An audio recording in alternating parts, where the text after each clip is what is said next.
지금 전 세계가 발칵 뒤집혔습니다. 한국인을 노린 납치와 감금, 경찰과 범죄 조직의 유착, 그리고 장기 적출까지 그 모든 어둠의 뒤에는 거대한 중국 자본이 촘촘히 얽혀 있었습니다. 비협조로 일관하던 캄보디아의 한국이 마침내 ODA 전면 중단이라는 칼을 빼들었습니다. 앙코르와트 사업까지 멈추자 돈줄이 막힌 캄보디아는 뒤늦게 해명하며 몸을 낮췄지만 이미 늦었습니다. 한국의 분노는 미국을 포함한 8개국을 움직였고 이제 특수부대의 반격까지 시작되고 있습니다. 우린 협상하러 온 게 아닙니다. 국민을 되찾으러 온 겁니다. 지금부터 전 세계를 놀라게 한 대한민국의 숨겨진 이야기를 공개합니다. 1만 명입니다. 한국 청년 1만 명이 캄보디아에서 사라졌습니다. 제 이름은 제킬러입니다. FBI 수석 요원이죠. 저는 런던에서 러시아 올리가르히를 잡았고 메데인에서 카르텔 보스를 추적했습니다. 하지만 워싱턴 본부가 제게 넘긴 서류를 보는 순간 저는 비웃음을 터뜨렸습니다. 하데스 카페 구인 사기. 월 몇만 원에 속아 넘어간 청년들. 전 세계엔 더 중대한 범죄가 산더미인데 저는 지금 동남아 열대 우림에서 허드레시를 하러 가는 셈이었죠. 그때까지 저는 몰랐습니다. 이 사건이 제 30년 경력을 송두리째 뒤흔들게 될 줄은? 국무부는 이번 캄보디아 파견을 동맹국 관리라고 포장했습니다. 하지만 솔직히 저는 짜증이 났습니다. 유치한 사기에 걸려든 청년들. 그건 국가의 문제가 아니라 개인의 문제처럼 보였으니까요. 제 임무는 간단했습니다. 캄보디아 관료들 비위 맞춰주고 적당히 압박 넣다가 돌아오는 것, 실종자 전원 구출은 불가능. 외교는 현실이니까요. 저는 비행기 안에서 이미 보고서 초안을 쓰고 있었습니다. 외교적 노력에도 불구하고. 뻔한 문장들이었죠. 그런데 푸놈펜 공항에 도착한 순간 모든 것이 뒤집혔습니다. 섭씨 40도의 열기가 얼굴을 후려쳤습니다. 넥타이를 느슨하게 풀고 한국 외교사절단을 기다렸습니다. 피해자 유감 표명. 긴밀한 협조 요청. 뻔한 외교수사나 을조릴 관료들을 예상했습니다. 그러나 트랩에서 내린 사람들을 보는 순간 저는 얼어붙었습니다. 외교관이 아니었습니다. 검은 정장을 입은 수십 명의 남자들. 그들의 걸음은 군인 같았고 눈빛은 칼날처럼 예리했습니다. 저는 30년 동안 수많은 작전팀을 봤습니다. 하지만 이들의 분위기는 전혀 달랐습니다. 긴장감이 아니라 차가운 결의가 흐르고 있었죠. 그들 가운데 선두에 선 남자. 그의 이름은 강민철이었습니다. 40대 중반쯤 보였죠. 그는 제게 목례만 했습니다. 악수도 건성이었어요. 보통 외교사절단이라면 미국 요원인 저를 극진히 대접합니다. 협조가 필요하니까요. 그런데 이 남자는 달랐습니다. 그는 곧바로 지도를 펼쳤습니다. 제1구역 중국계 군병원 2구역 1대1로 인프라 단지. 이곳이 핵심입니다. 당신의 정보는 어디까지 확보됐죠? 저는 황당했습니다. 인사도 제대로 바로 작전 브리핑을 시작한다고요. 저는 참을 잇게 말했습니다. 강 팀장 캄보디아 정부와의 공식 채널은 아직 열리지도 않았습니다. 먼저 외교적 접촉을 그가 저를 처음으로 똑바로 쳐다봤습니다. 그의 눈에는 어떤 감정도 없었습니다. 분노도 조급함도 기대도 없었죠. 그저 차갑게 얼어붙은 결의만 있었습니다. 우리는 협상하러 온 게 아닙니다. 1만 명의 위치를 통보하러 왔습니다. 그 한마디가 저를 얼어붙게 만들었습니다. 통보라고요? 협상이 아니라 이게 무슨 말입니까? 외교란 협상입니다. 상대방의 입장을 고려하고 타협점을 찾는 거죠. 그런데 이 남자는 지금 협상을 거부하고 있었습니다. 마치 이미 결론이 정해진 것처럼 저는 당황했습니다. 30년 경력 처음이었어요. 피해국이 이렇게 나오는 경우는 본 적이 없었습니다. 보통은 울며불며 도움을 요청하거나 아니면 정중하게 협조를 구하죠. 그런데 이들은 달랐습니다. 강민철은 제 대답을 기다리지도 않았습니다. 그는 팀원들에게 지시를 내리기 시작했어요. 1팀 정보 수집, 2팀 현재 안가 확보, 3팀 정찰 명령은 간결했습니다. 군대식이었죠.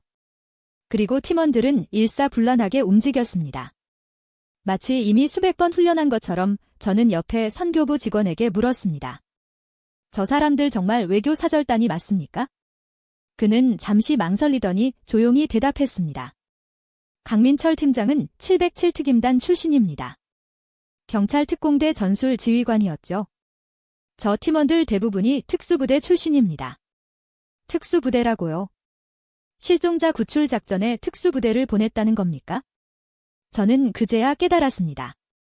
한국은 처음부터 외교로 해결할 생각이 없었던 겁니다.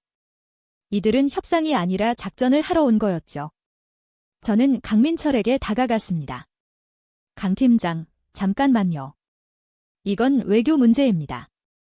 캄보디아는 주권 국가고 그가 지도를 접으며 말했습니다.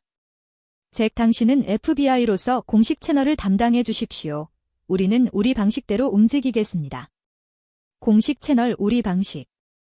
이게 무슨 이중 작전입니까? 저는 모욕감을 느꼈습니다. 제가 연막이라도 되는 겁니까? 하지만 그때는 몰랐습니다.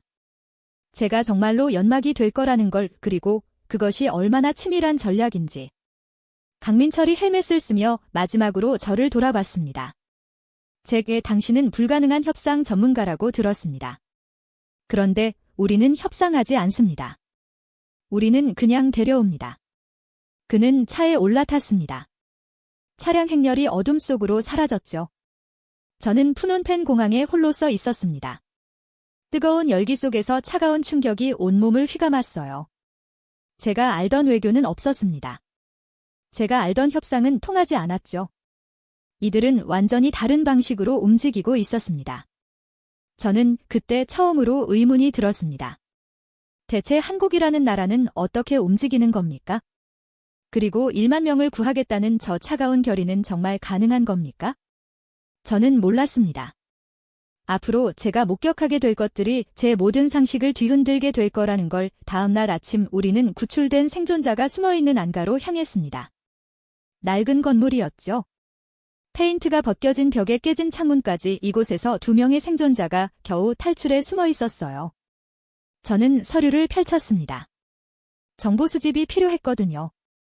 범죄 조직의 구조, 감금 위치, 인원 배치 같은 데이터가 있어야 작전을 짤 수 있으니까요. 문을 열고 들어갔을 때 저는 얼어붙고 말았습니다. 구석에 웅크리고 있는 2명의 청년, 아니 청년이라고 부르기도 민망했습니다. 앙상하게 마른 몸에 멍든 얼굴.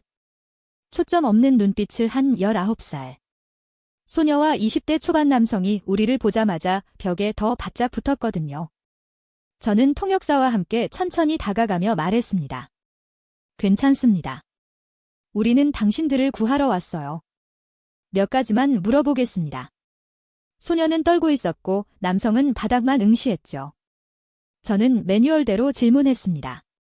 감금 장소는 어디였습니까? 몇 명이나 있었죠? 대답이 없었어요. 조직원은 몇 명이었습니까? 무기는 보유하고 있었나요? 소녀가 횡설수설하기 시작했습니다. 몰라요. 어두웠어요. 무서웠어요. 집에 가고 싶어요. 저는 한숨을 쉬었죠. 트라우마가 심각해서 이 상태로는 유용한 정보를 얻을 수 없었어요. 저는 서류를 덮으며 생각했습니다. 데이터 수집 불가. 다른 경로를 찾아야겠군.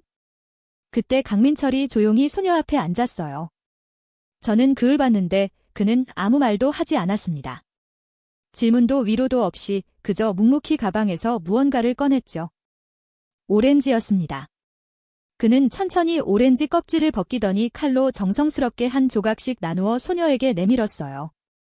소녀는 떨리는 손으로 오렌지를 받아 입에 넣었습니다. 그 순간 소녀의 얼굴이 무너졌죠. 몇 달 만에 처음 느끼는 호의였을 겁니다. 폭력이 아닌 온기, 강요가 아닌 배려를 느낀 소녀는 오렌지를 씹다가 울음을 터뜨렸어요. 으아. 저는 숨이 막혔습니다. 이게 사람이 내는 소리입니까? 짐승처럼 울부짖는 그 소리는 제 가슴을 찢었죠. 강민철은 여전히 아무 말이 없었습니다. 그저 소녀의 곁에 앉아 조용히 기다렸죠. 한참을 울던 소녀가 떨리는 목소리로 말하기 시작했어요. 저는 그 말을 듣는 순간 온몸이 얼어붙었습니다. 소녀는 말했습니다. 자기 친구들이 다 착한 애들이었다고요? 그저 부모님 빚을 갚고 싶어서 돈 벌어서 집에 가고 싶어서 캄보디아까지 왔다는 겁니다. 월 1,000만 원이라는 말에 속았지만 그래도 열심히 일하면 집으로 돌아갈 수 있을 거라고 믿었다고 했어요. 그런데 어제 자기 친구 민준이가 끌려갔다는 겁니다. 중국 병원으로요. 그리고 그 병원에 가면 장기를 적출당한다고 살아서 나온 사람을 본 적이 없다고 떨리는 목소리로 말했죠. 민준이 소녀는 바닥을 치며 절규했습니다.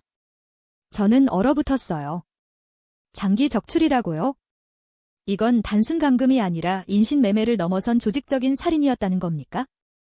저는 서류를 다시 펼쳤습니다. 떨리는 손으로 생존자 명단을 확인했죠. 거기 있었어요. 이민준 22세 서울거주. 그리고 그 옆에 작은 메모가 있었습니다. 강민철 팀장의 조카. 저는 천천히 고개를 들어 강민철을 봤습니다. 그는 소녀의 어깨를 투박하게 두드려주고 있었어요. 위로의 말은 없이 그저 묵묵히 소녀가 울음을 그칠 때까지 곁에 있어 줄 뿐이었죠. 하지만 저는 봤습니다. 그의 손등에 터질 듯 도단한 핏줄을 주먹을 준 손가락 마디가 하얗게 질린 걸, 턱 근육이 파르르 떨리는 거려. 그는 이미 알고 있었던 겁니다. 자기 조카가 어디로 끌려갔는지 무엇을 당하고 있는지는요. 그런데도 이 남자는 무너지지 않았어요. 감정을 드러내지도 않고 그저 소녀를 안심시키고 정보를 수집하며 임무를 수행할 뿐이었습니다. 저는 그 순간 전율했죠. 이 남자는 대체 어떤 사람입니까? 자기 조카가 죽어가고 있는데 어떻게 이렇게 냉정할 수 있습니까? 아니, 냉정한 게 아니었습니다. 그는 무너질 수 없었던 겁니다. 무너지면 1만 명을 구할 수 없으니까요. 조카만 생각하면 나머지를 포기해야 하니까요. 그래서 그는 감정을 죽인 채 오직 임무만 바라보고 있었던 거죠. 저는 문득 깨달았습니다. 1만 명이라는 숫자가 무엇인지는요. 그건 통계가 아니었습니다. 외교 보고서의 한 줄이 아니었죠. 1만 명은 1만 개의 얼굴이었어요. 부모님 빚을 갚고 싶었던 청년, 집에 가고 싶었던 소녀, 친구를 잃고 절규하는 생존자, 그리고 조카를 찾아 헤매는 삼촌. 1만 개의 이야기였습니다. 저는 서류를 천천히 덮었어요. 제가 얼마나 오만했습니까? 동맹국 뒤치다꺼리라고 비웃었던 제가 얼마나 한심합니까? 이건 뒤치다꺼리가 아니었습니다. 이건 생명이었죠.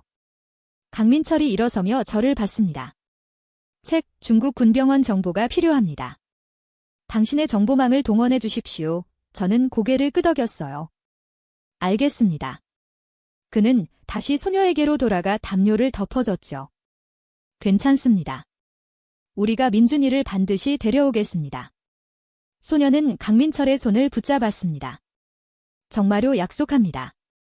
강민철의 목소리는 낮았지만 단단했어요. 흔들림이 없었죠. 소녀는 처음으로 희망의 빛을 보였습니다. 저는 밖으로 나왔어요. 뜨거운 햇살이 얼굴을 때렸지만 제 심장은 차갑게 얼어붙어 있었죠. 제 옆에 선 강민철이 담배에 불을 붙였습니다. 강 팀장 조카분이 거기 계시다는 걸 언제부터 아셨습니까? 그는 한참을 담배 연기를 내뿜다가 대답했습니다. 3일 전부터요. 3일 전이라고요? 그러니까 한국에서 출발하기 전부터 알고 있었다는 겁니까? 그런데 어떻게? 1만 명입니다. 하책 조카만 구하러 올 순 없습니다. 저는 할 말을 잃었어요. 자기 조카가 죽어가고 있는데 1만 명을 먼저 생각한다고요? 강민철이 담배를 피습니다. 가죠. 할 일이 많습니다. 그는 차로 걸어갔어요. 저는 그 자리에 서서 참담함에 잠겼습니다. 저는 30년간 FBI에서 일하며 수많은 요원을 수많은 작전을 봤죠. 하지만 이런 사람은 처음이었습니다.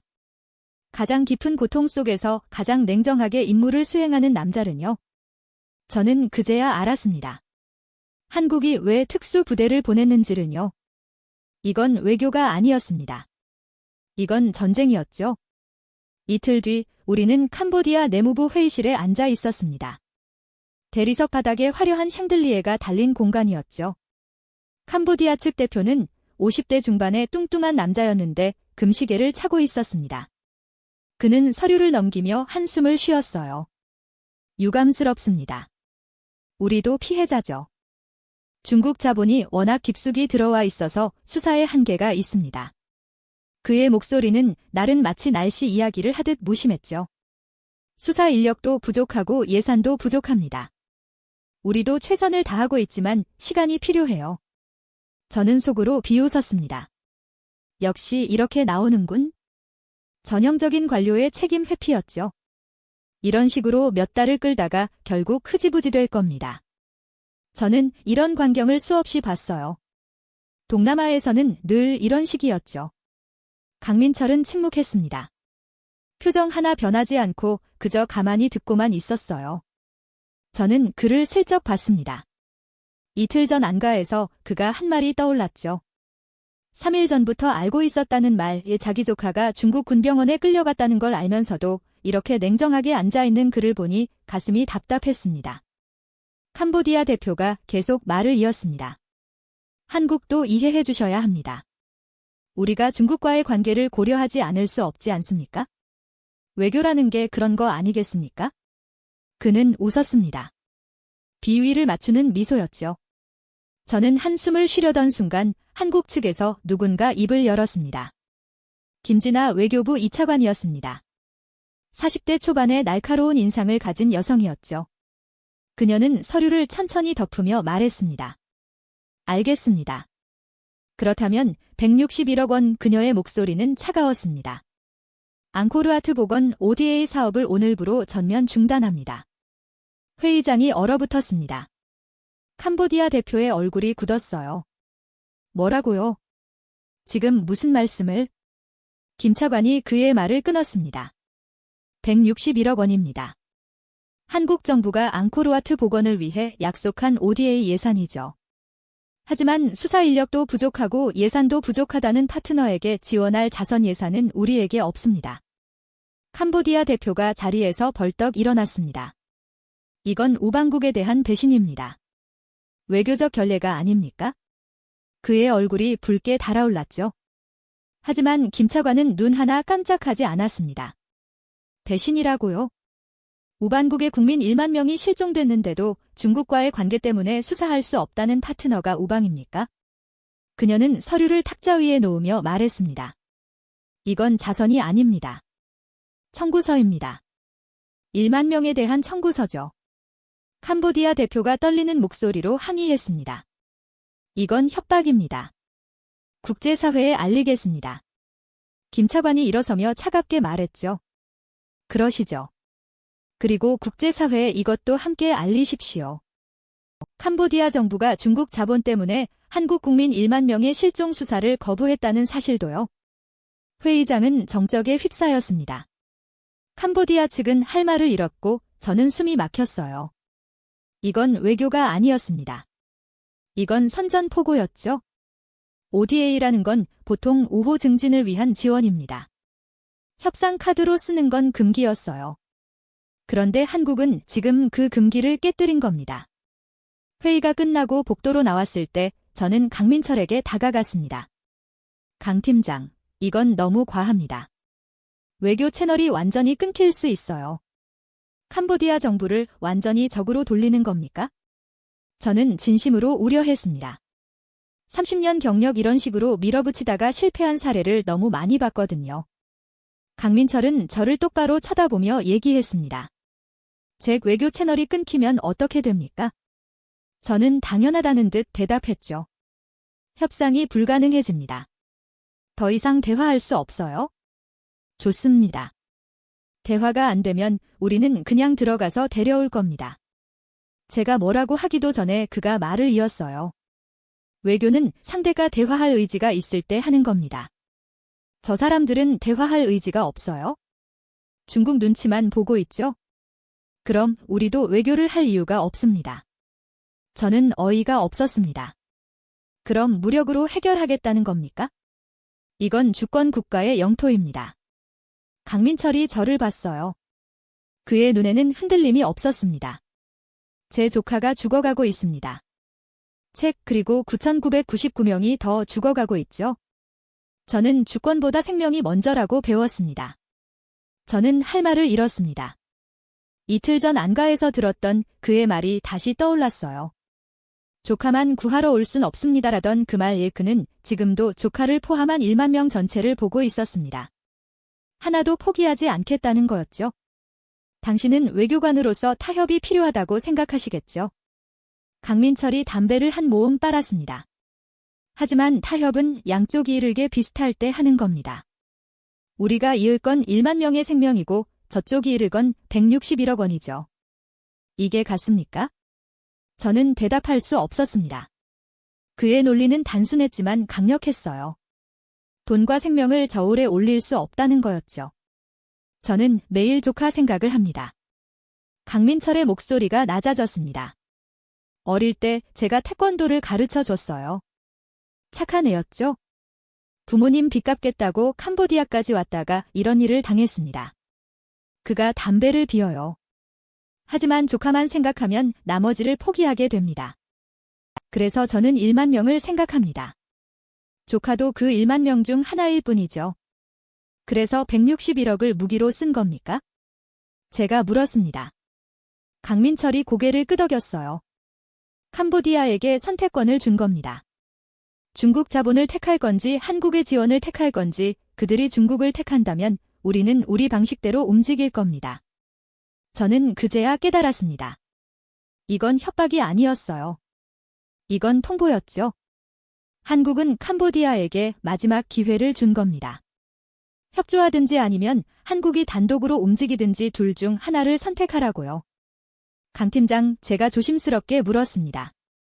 만약 캄보디아가 161억을 포기하고 중국 편을 든다면 어떻게 하실 겁니까? 강민철이 저를 봤어요. 그의 눈에는 결연함이 있었습니다. 그럼 우리는 혼자서라도 들어갑니다. 제가 이미 말씀드렸죠.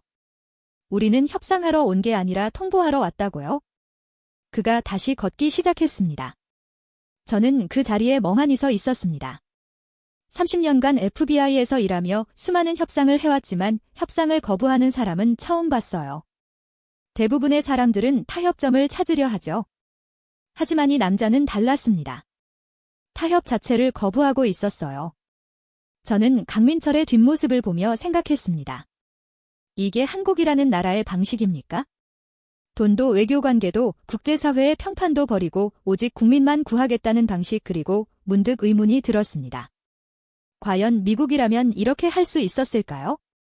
1만 명을 위해 이렇게까지 할 수 있었을까요?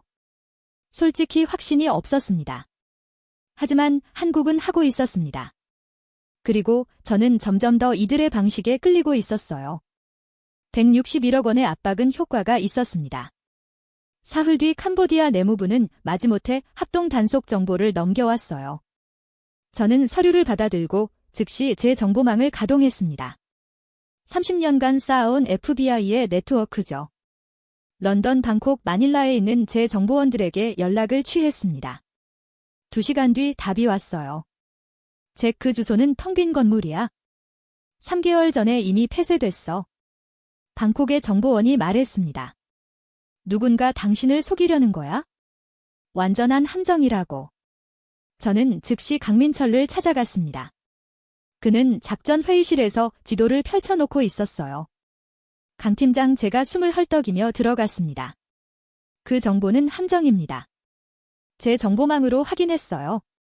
그 건물은 3개월 전에 이미 폐쇄됐습니다. 완전히 텅 비어 있죠? 캄보디아가 우리를 속이고 있어요. 강민철은 지도를 보며 고개를 끄덕였습니다. 알고 있습니다. 알고 있다고요? 뭐라고요? 알고 있으면서 왜 아무지도 안 했습니까? 저는 황당했어요. 캄보디아 내무부가 중국에 우리 위치를 넘기고 있다는 뜻입니다. 이건 명백한 배신이에요. 강민철이 천천히 저를 돌아봤습니다. 그래서 우리는 그들의 배신을 이용할 겁니다. 이용한다고요? 무슨 말입니까? 제가 물었죠. 강민철이 지도 위에 3곳을 표시했습니다. 캄보디아 내무부는 지금 이 순간에도 중국에 보고하고 있을 겁니다. 한국 팀이 저 빈 건물로 간다고 말이죠. 그들이 그렇게 믿는 동안 우리는 진짜 목표를 칩니다. 저는 그제야 이해했습니다. 캄보디아가 가짜 정보를 준 건 실수가 아니었어요. 의도적인 함정이었죠. 한국 팀을 빈 건물로 유인해서 시간을 끌고 그 사이 진짜 시설의 증거를 인멸하려는 계획. 하지만 강민철은 이미 그걸 간파하고 역으로 이용하려는 겁니다. 그럼 진짜 목표는 어디니까? 제가 물었습니다. 강민철이 지도를 가리켰어요. 하데스 카페 서버실 그리고 감금 시설 두 곳 모두 캄보디아 내무부가 보호하고 있는 곳입니다. 저는 숨을 들이켰습니다. 그건 캄보디아 정부 시설이에요. 우리가 공격하면 외교 문제가 그들이 먼저 우리를 속였습니다. 강민철이 지도를 접었어요. 161억을 받으면서도 가짜 정보를 준 거죠. 이미 외교는 끝났습니다. 이제 우리는 우리 방식대로 움직입니다. 저는 할 말을 잃었습니다. 한국은 캄보디아의 배신을 예상했고 오히려 그 배신을 작전에 활용하려는 거였어요. 이건 단순한 수사가 아니었습니다. 부패한 시스템 전체와의 전쟁이었죠. 강민철이 제 어깨를 툭 쳤습니다. 당신은 공식 작전팀을 이끌고 저 빈 건물로 가 주십시오. 최대한 요란하게 화려하게 움직여주세요. 저는 그 의미를 이해했습니다. 제가 연막이 되는 거죠. 그동안 당신들은 강민철이 헬멧을 집어들었습니다. 우리는 어둠 속에서 움직입니다. 그날 밤 저는 미 대사관 요원들과 함께 캄보디아가 알려준 빈 건물로 향했습니다. 우리는 최대한 요란하게 움직였어요. 헬리콥터 조명을 켜고 확성기로 경고 방송을 하며 무장 요원들이 건물을 포위했습니다. 예상대로 건물은 텅 비어 있었죠. 바로 그 순간 제 휴대폰이 울렸습니다. 방콕의 정보원이었어요. 최고 푸놈펜 시내 세 곳에서 동시에 급습 작전이 벌어지고 있어. 그의 목소리가 떨렸습니다. 한국 특수부대가 캄보디아 내무부 산하 시설들을 치고 있어 총격전까지 벌어지고 있다고. 저는 무전기를 내려놓았습니다. 강민철이 움직인 겁니다. 제가 여기서 빈 건물을 수색하는 동안 그는 진짜 목표들을 동시에 타격한 거죠. 캄보디아 내무부는 지금쯤 패닉 상태일 겁니다. 그들은 한국 팀이 함정에 걸렸다고 안심했을 테니까요. 2시간 뒤 저는 작전 본부로 돌아왔습니다. 강민철이 헬멧을 벗으면서 있었어요. 그의 옷에는 먼지가 묻어 있었고 땀으로 범벅이었죠. 어떻게 됐습니까? 제가 물었습니다. 서버실 확보했습니다. 피해자 명단과 거래 기록 전부 확보했죠. 감금 시설 두 곳에서 64명 구출했습니다. 64명이라고요? 저는 가슴이 뛰었습니다. 이민주는요? 당신 조카는 있었습니까? 강민철의 표정이 굳었어요. 아니요. 핵심 시설은 아직 못 찾았습니다. 중국 군병원으로 보이는데 위치를 특정하지 못했습니다. 저는 복잡한 감정이 들었습니다.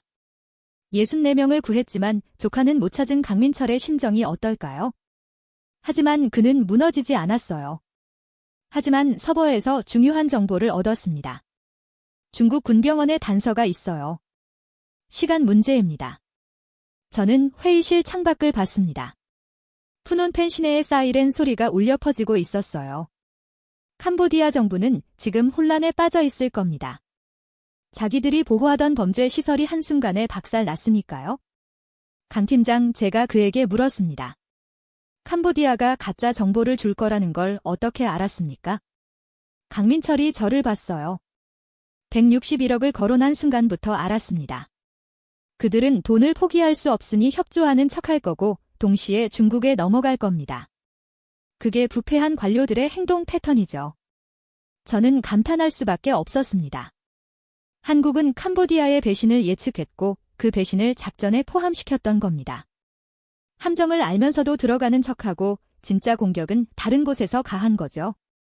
이건 심리전이었습니다. 그들은 우리가 순진하게 함정에 걸릴 거라고 생각했겠죠. 강민철이 말했습니다. 하지만 우리는 그들의 부패를 이용했습니다. 그들이 중국에 보고하는 그 순간 우리는 이미 움직이고 있었죠. 저는 30년간 FBI에서 일하며 수많은 작전을 봤습니다. 하지만 이렇게 치밀하게 적의 배신을 역용하는 작전은 처음이었어요. 보통은 배신당하면 작전이 실패하죠. 하지만 한국은 배신을 계산에 넣고 오히려 무기로 만들었습니다. 강민철이 말했습니다. 아직 부족하지만 64명의 가족이 오늘 밤 안심하고 잘 수 있습니다. 저는 고개를 끄덕였습니다. 캄보디아는 한국을 함정에 빠뜨리려 했지만 오히려 자신들의 범죄 시설을 잃었어요. 부패한 시스템이 자기 꾀에 넘어간 겁니다. 그리고 저는 깨달았습니다. 이게 바로 한국의 방식이라는 걸, 순진하지 않지만 정의롭고 유연하지만 원칙적인 방식. 저는 이제 이들을 무시할 수 없었습니다. 작전은 성공했지만 진짜 괴물을 건드렸습니다. 이틀 뒤 중국 대사관에서 긴급회의 소집 통보가 왔어요. 저는 강민철과 함께 푸놈펜 시내의 한 호텔 회의실로 향했습니다. 화려한 샹들리에 아래 중국 대사가 이미 자리를 잡고 있었죠. 60대 초반으로 보이는 남자였습니다. 회색 양복에 금태 안경을 쓴 그는 우리가 들어서자 눈썹 하나 까딱하지 않았어요. 마치 신하들을 부른 황제처럼 오만한 자세로 앉아 있었죠. 그의 양옆에는 캄보디아 고위 관료 2명이 서 있었습니다. 그들의 표정은 불안해 보였어요. 앉으시죠. 중국 대사가 손짓했습니다. 명령조였어요. 저는 강민철을 슬쩍 봤는데 그는 무표정하게 자리에 앉았죠. 중국 대사가 서류를 탁자 위에 던졌습니다. 이틀 전 작전에서 체포된 중국 국민 15명의 명단입니다. 즉각 석방하십시오. 중국 국민이라고요? 저는 금명단을 받습니다. 모두 삼합회 조직원들이었어요. 인신매매와 장기 밀매에 관여한 범죄자들이죠. 대사님, 그들은 중국 국민이 아니라 범죄자입니다. 제가 조심스럽게 말했습니다. 한국 국민을 납치하고 감금한 혐의가 명백합니다. 중국 대사가 저를 차갑게 쳐다봤어요. 그건 당신이 판단할 문제가 아닙니다. FBI 요원님. 그의 목소리에는 조롱이 섞여 있었죠. 이들은 중국 국민이고 중국법에 따라 재판받을 권리가 있습니다. 캄보디아에서 체포됐으니 캄보디아가 중국에 인도해야 합니다. 저는 황당했습니다. 범죄자들을 보호하겠다는 겁니까? 강민철은 여전히 침묵하고 있었어요. 그저 중국 대사를 가만히 바라볼 뿐이었죠. 중국 대사가 계속 말을 이었습니다. 캄보디아는 중국의 오랜 파트너입니다. 1대1로 사업으로 수십억 달러가 투자되고 있죠. 그가 캄보디아 관료들을 봤어요. 이 우정을 깨뜨리고 싶진 않으시겠죠? 캄보디아 관료들이 고개를 끄덕였습니다. 그들은 이미 겁먹은 표정이었어요. 한국도 현명하게 행동하시기 바랍니다. 중국 대사가 강민철을 봤습니다. 이 문제에 더 이상 끼어들지 마십시오. 동남아는 복잡한 곳입니다. 당신들이 이해할 수 없는 관계들이 얽혀 있죠. 저는 이쯤에서 한국이 물러서겠지라고 생각했습니다. 지위의 압박입니다. 중국은 경제력으로 캄보디아를 완전히 장악하고 있었고 한국이 여기서 더 밀어붙이면 외교적 고립을 각오해야 했어요. 저라면 타협점을 찾았을 겁니다. 그때 강민철이 처음으로 입을 열었습니다. 대사님, 그의 목소리는 낮았지만 단단했어요. 그들은 중국 국민이 아닙니다.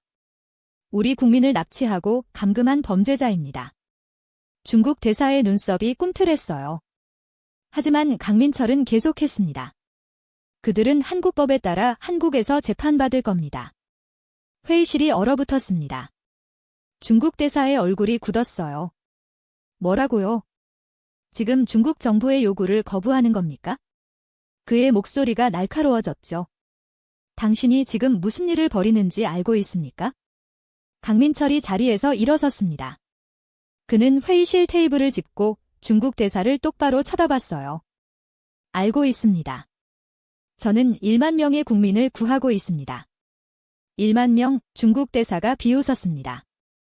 당신들이 구한 건 겨우 64명 아닙니까?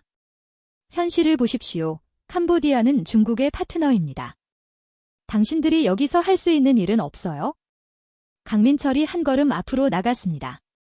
대사님, 한 가지 착각하고 계신 것 같습니다. 그의 목소리가 낮아졌어요. 캄보디아가 중국의 파트너라는 건 압니다. 하지만 그게 범죄자를 보호할 이유는 되지 못합니다. 중국 대사가 자리에서 벌떡 일어났습니다. 무례하군요. 지금 중국을 모욕하는 겁니까? 그의 얼굴이 붉게 달아올랐죠. 당신들은 중국을 도발하고 있습니다. 이게 어떤 결과를 가져올지 생각해 봤습니까? 강민철이 중국 대사의 눈을 똑바로 노려봤습니다. 저는 그 순간 숨이 멎는 것 같았어요. 회의실의 공기가 얼어붙었죠. 캄보디아 관료들은 얼굴이 새하얗게 질렸고 저도 긴장했습니다. 그리고 강민철이 말했습니다. 그리고 똑똑히 들으십시오, 대사님. 그의 목소리는 차갑고 단호했어요. 한국은 당신들의 속국이 아닙니다. 회의실이 정적에 휩싸였습니다. 중국 대사의 얼굴이 보랏빛으로 변했습니다. 당장 사과하십시오. 이건 중국에 대한 모욕입니다. 강민철은 눈 하나 깜짝하지 않았습니다. 모욕이 아닙니다. 사실입니다. 한국은 주권 국가이고 우리 국민을 해친 범죄자는 우리가 처벌합니다. 중국의 허락을 받을 이유가 없죠. 중국 대사가 서류를 집어던졌습니다. 좋습니다. 이 문제는 외교 채널을 통해 정식으로 항의하겠습니다. 한국은 대가를 치르게 될 겁니다. 그는 회의실을 박차고 나갔어요. 캄보디아 관료들이 황급히 그를 따라갔죠. 저는 멍하니 서 있었습니다. 방금 무슨 일이 벌어진 겁니까? 한국이 중국과 정면 충돌을 선택한 겁니까? 그날 밤 저는 워싱턴 본부에 긴급 위성 보고를 올렸습니다. 화면 속 제 상사인 국무부 차관보가 으르렁댔어요. 책잔에 미쳤나? 중국을 자극하겠다고? 지금 동맹국이 지혜 중 하나와 전면전을 벌이고 있다고. 국장님 하지만 중국이 범죄자들을 제가 말하려 했지만 상사가 끊었습니다. 범죄자고 뭐고 상관없어. 이건 지정학적 문제야. 중국과의 관계가 얼마나 중요한지 모르나 당장 한국 측을 설득해서 수위를 낮춰. 저는 모니터 속사의 얼굴을 보다가 창밖을 봤습니다. 어둠 속에서 강민철 팀이 다음 작전을 준비하고 있었어요. 그들은 중국의 위협에도 흔들리지 않고 있었죠. 국장님, 제가 천천히 말했습니다. 그들은 외교를 하고 있지 않습니다. 뭐라고? 그들은 국민의 생명을 지키고 있습니다. 외교가 아니라 구조작전이죠. 상사가 고함쳤습니다. 책, 정신 차려. 자네 FBI 요원이야. 한국 요원이 아니라고. 저는 잠시 침묵했습니다. 그리고 말했어요. 국장님, 워싱턴이 잃어버린 걸 한국은 아직 가지고 있습니다. 뭐 국민을 지키겠다는 신념입니다. 저는 상사의 대답을 듣지 않고 통신을 끊었습니다. 손이 떨렸어요. 저는 방금 30년 경력을 걸고 상사에게 반기를 든 겁니다. 하지만 후회는 없었어요. 저는 창밖을 봤습니다. 강민철이 지도를 펼치고 있었죠. 중국의 압박에도 미국의 우려에도 아랑하지 않고 오직 국민을 바라보는 그 모습. 저는 그 순간 깨달았습니다. 진짜 강한 나라가 무엇인지 경제력도 군사력도 아니었습니다. 국민 한 사람을 위해 초강 대국과도 맞서는 신념. 그게 진짜 힘이었죠. 저는 더 이상 냉소적인 관찰자가 아니었습니다. 저는 방금 목격했어요. 진짜 리더십이 무엇인지, 진짜 국가가 무엇인지를요. 그리고 그 비장함에 동참하지 않을 수 없었습니다. 미국이 저를 버렸다 해도 상관없었어요. 저는 지금 역사의 한 장면에서 있었으니까요. 한 나라가 국민 한 명 한 명을 지키기 위해 모든 걸 꺼는 순간에요. 저는 이 일부가 되고 싶었습니다. 그날 밤 우리는 어둠을 뚫고 중국 군병원으로 향했습니다. 이대원 30명과 저 강민철이 이끄는 팀이었죠. 헬리콥터는 소음을 최소화하며 건물 뒤편 숲에 착륙했어요. 저는 방탄복을 입고 총을 쥐었습니다. 30년 FBI 경력에도 이렇게 심장이 뛴 적은 없었어요. 이동합니다.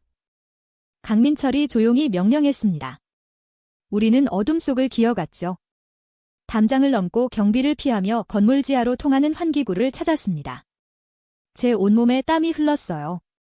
한 번이라도 발각되면 끝입니다. 지하로 내려가는 순간 저는 지옥을 봤습니다. 좁은 복도 양쪽에 철창이 있었고 그 안에 수십 명이 갇혀 있었어요. 뼈만 앙상하게 남은 청년들.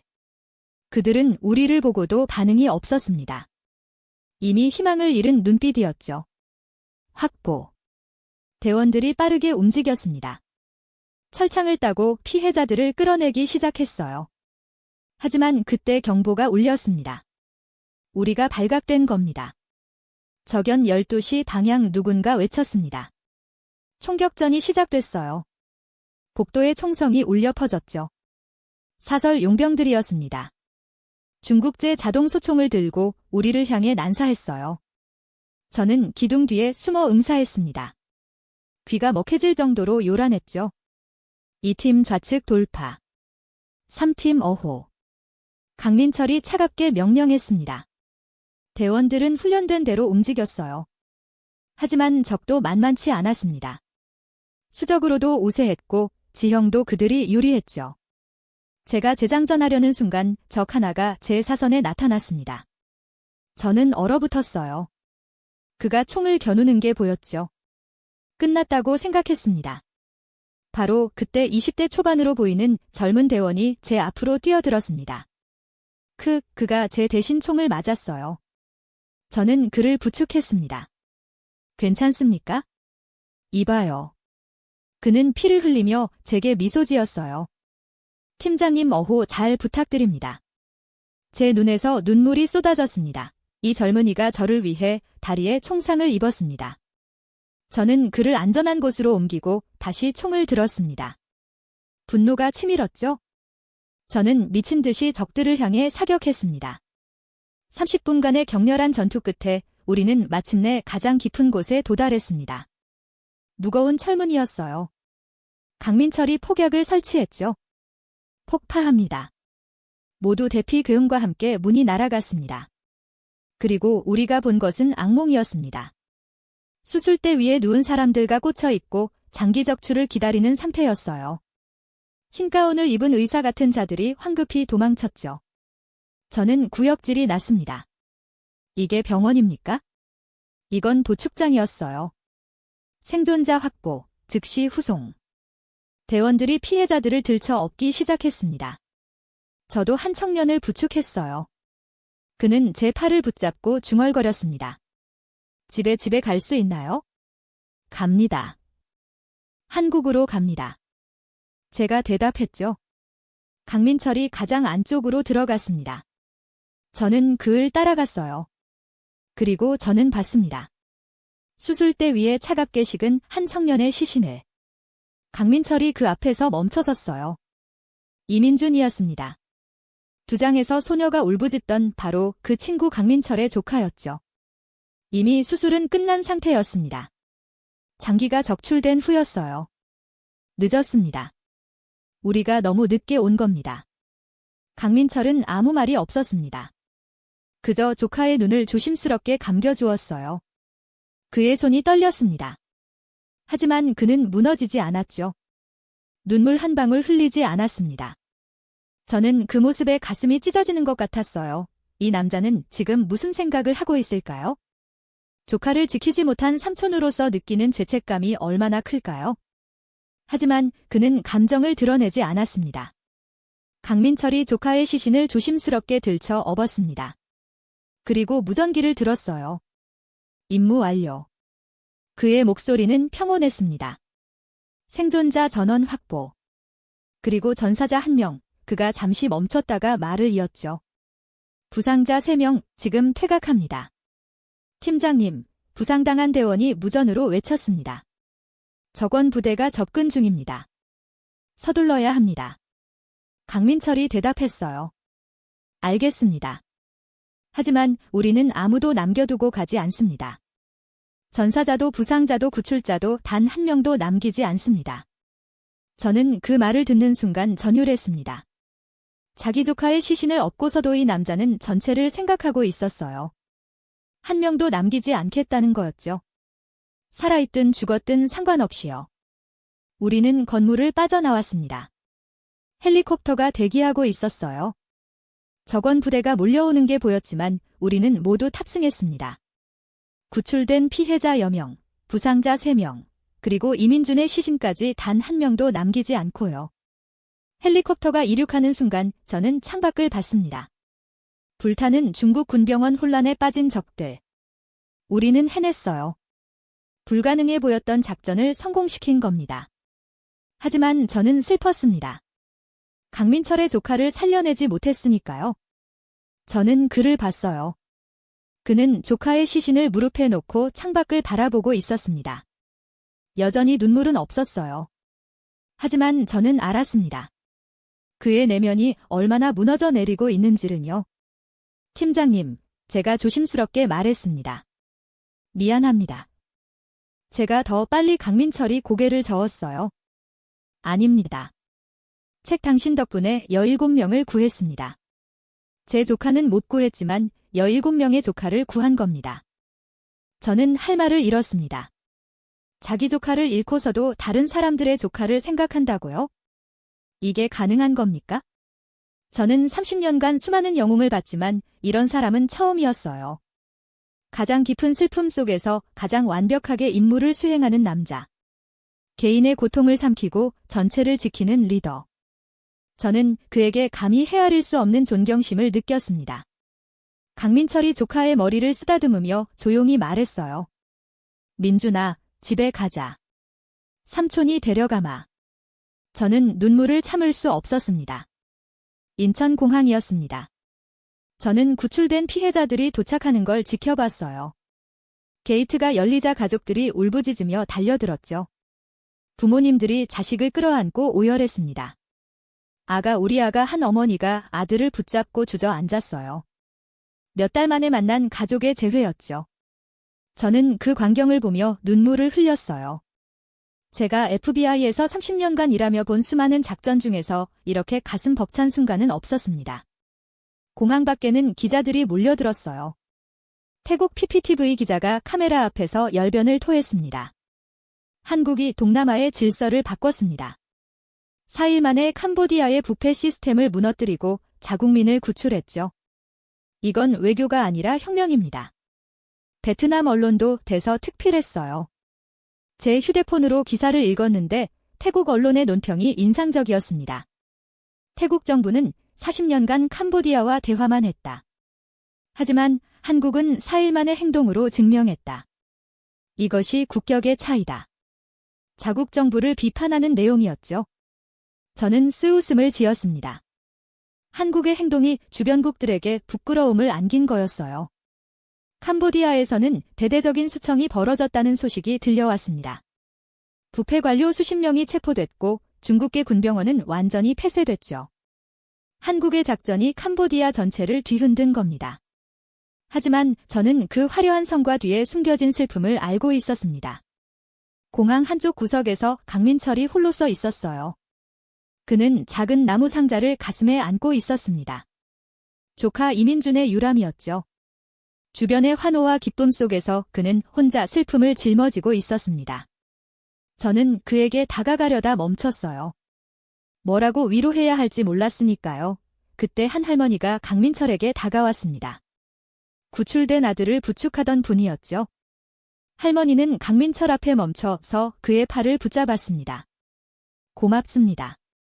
할머니가 눈물을 흘리며 말했습니다. 정말 고맙습니다.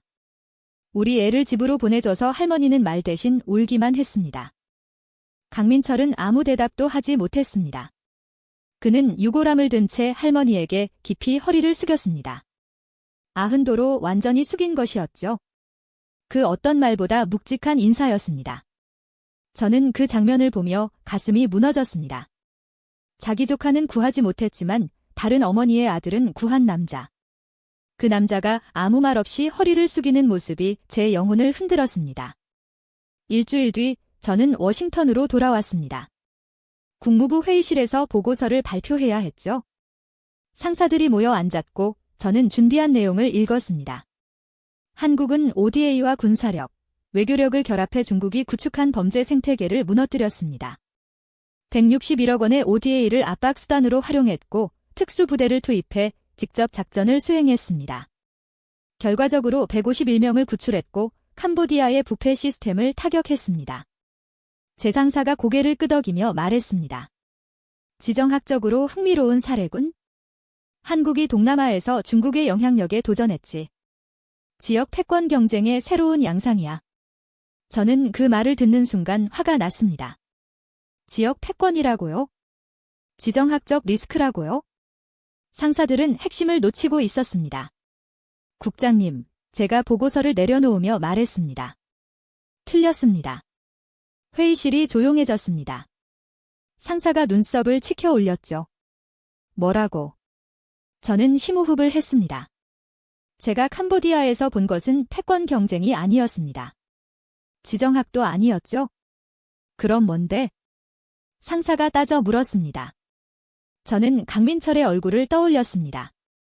조카의 유골함을 안고 할머니에게 허리 숙이던 그 모습. 가장 원초적인 힘이었습니다. 제가 말했습니다. 자국민 한 사람을 구하기 위해 초강대국과의 충돌도 불사하는 나라. 잃어버린 자식을 찾기 위해 지옥까지 쫓아가는 아버지의 마음. 그것이 한국이라는 나라가 움직이는 방식입니다. 상사가 비웃었습니다. 감상적이군. 잭, 현실은 힘의 논리야. 자네도 30년간 그걸 배웠잖나. 저는 고개를 저었습니다. 그래서 저는 틀렸습니다. 30년간 힘의 논리를 신봉했지만 캄보디아에서 본 것은 힘 그 이상이었습니다. 그것은 국가의 품격이었습니다. 품격. 상사가 콧방귀를 뀌었습니다. 그런 걸로 국제정치가 움직이나? 움직입니다. 제가 단호하게 말했습니다.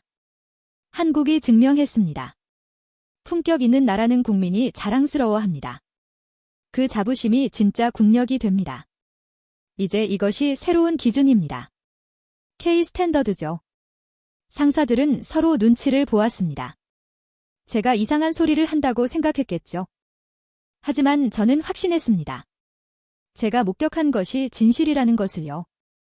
회의가 끝나고 사무실로 돌아왔습니다. 창밖을 보며 생각했습니다.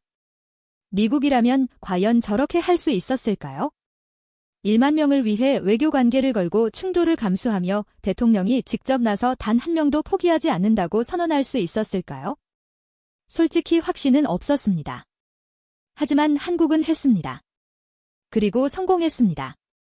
저는 책상 서랍에서 FBI 배지를 꺼냈습니다. 캄보디아에서 벗어던진 그 배지를요. 한참 바라보다가 다시 서랍에 넣었습니다. 이제 저는 알았습니다. 강한 나라가 무엇인지. 강한 나라는 GDP가 높은 나라나 군대가 센 나라가 아닙니다. 강한 나라는 국민이 자랑스러워할 수 있는 나라입니다. 그리고 저는 그날 인천공항에서 봤습니다. 환호하는 가족들, 눈물 흘리는 어머니들, 묵묵히 허리 숙인 강민철을. 저는 창밖을 보며 중얼거렸습니다. 나는 틀렸다. 그리고 한국은 옳았다. 여러분, 오늘 이야기 어떠셨습니까? 진짜 강한 나라는 GDP나 군사력으로 만들어지지 않습니다. 국민 한 사람을 지키겠다는 신념. 그것이 진짜 국력입니다. 그리고 우리는 그런 나라의 국민입니다. 이 영상이 감동적이었다면 좋아요 버튼 꼭 눌러주세요. 여러분의 좋아요 하나가 더 많은 분들에게 감동을 전할 수 있습니다. 댓글로 여러분의 생각도 들려주세요. 아직 구독하지 않으셨다면 구독 버튼과 알림 설정까지 부탁드립니다. 다음에도 더 감동적이고 더 가슴 벅찬 이야기로 돌아오겠습니다. 우리가 몰랐던 대한민국의 진짜 모습들은요. 오늘도 시청해주셔서 감사합니다.